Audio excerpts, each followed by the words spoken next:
Саламатсыздар, білім алушылар. Анатомия спорттық морфология негіздері пәні бойынша 14-ші дәріс. Дәрістің тақырыбы ағзаның бейімделу қызметі және функционалдық қорлар. Дәрістің жоспарында қарастырылатын сұрақтар: бірінші, бейімделу туралы жалпы сипаттама; екінші, ағзаның функционалдық қорлары; үшінші, ағзаның гемостатикалық механизмдері.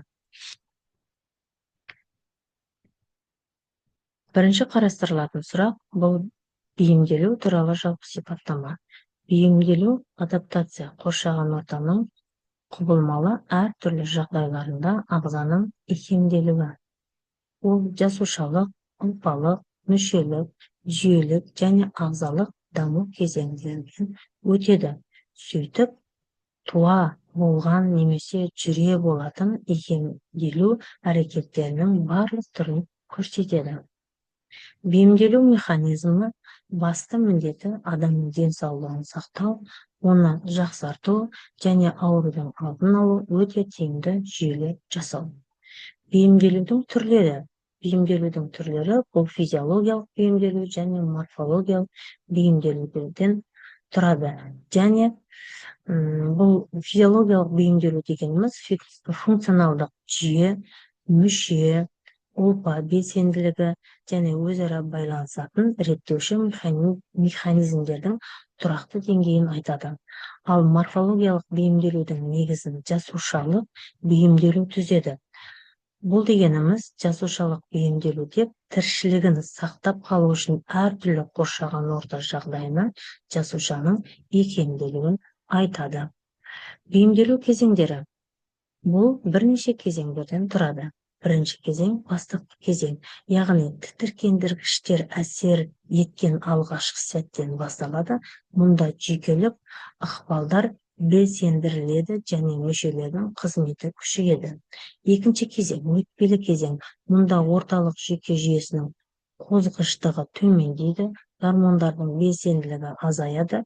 Бұл кезде ағзаның икемделу механизмдері ұлпаларда тереңдей түседі. Үшінші кезең тиянақты кезең. Ағзаның және оның мүшелері мен жүйелерінің жаңа жағдайға мұқият икемделу сәтін көрсетеді.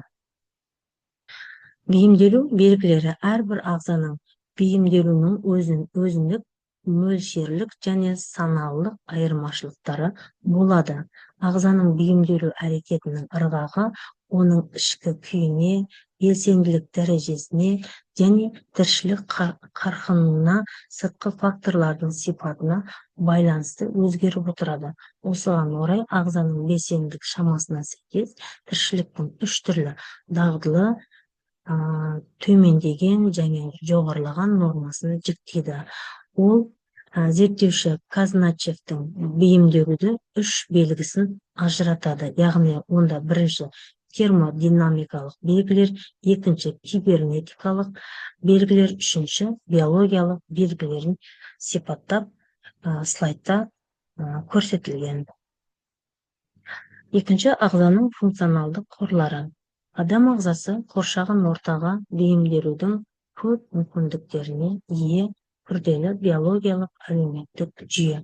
Ағзаның барлық резервтері мүмкіндіктерін Можжухин келесідей екі топқа жіктейді. Ол бірінші әлеуметтік қор, спорттық, техникалық, екінші биологиялық қор, психологиялық, биохимиялық және физикалық. Бұл қорлардың толықтай сипаттамасы алдарыңыздағы берілген слайдтарда оқып, толықтай мәліметтер ала аласыздар. Яғни жоғарыда биохимиялық қорлар, психологиялық қорлар, яғни бұлардың барлығы биологиялық қордың мазмұны. Үшінші, бұл физиологиялық қорлар. Үшінші, ағзаның гемостатикалық механизмдері. Бұл дегеніміз бейімделу мазмұны ағзаның ғылыми зерттеу деген негізгі ұғымдарының бірі болып табылады. Өйткені эволюция үрдісінде қалыптасқан дәл сол бейімделу механизмдері ағзаның сыртқы ортаның үнемі өзгеріп отыратын жағдайында өмір сүру мүмкіндігін қамтамасыз етеді. Бейімделу үдерісінің арқасында ағзаның барлық жүйелерінің оңтайлы жұмыс істеуіне және адам орта жүйесінде тепе-теңдікке қол жеткізеді. Тірі ағзаның тұтас жүйе ретінде жұмыс істеу мәселесін француз физиологы Бернер зерттеді. Ғалым ағза өзінің өмір сүруін ыңғайлы ішкі ортасының параметрлерін үнемі сақтау мүмкіндігіне ие, және де бұл өз кезегінде ағзадағы барлық жүйелер мен үдерісті тепе-теңдік жағдайда болғандықтан болады деген гипотезаны алға тартады. Бұл тепе-теңдік тұрақтылығынан ағза өмір сүреді және әрекет етеді. Осылайша, Бернердің пікірінше, ішкі ортаның тұрақтылығы еркін өмірдің шарты. Кейінірек Бернердің ойын американдық физиолог Кеннон қолдады және оны дамытты. Ол бұл қасиетті гемостаз деп атады. Яғни гемостаз дегеніміз ағзаның ішкі тұрақтылығы. Келесі гемостазда толықтай сурет бейнесінде слайдтан көрсеңіздер болады. Яғни судың булануы дене температурасының реттеуге көмектеседі. Бүйректегі су балансының сақталуы, белгілі мөлшерде сүзгілеп сыртқа ортаға шығаруы, ішкі сұйықтық ортасын сақтау процесіне үлесін қосады. Қан жылуды бүкіл денеге таратады, яғни ағзаның ішкі жылу температурасын сақтауға өз үлесін қосады.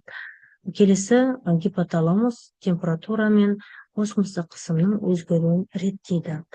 Панкреатит қандағы қант деңгейін реттейді. Қанға бұлшық еттері жиырылып жылу шығарады. Яғни бұның барлығы автоматты түрде ағза өз кезегінде қызмет атқарады.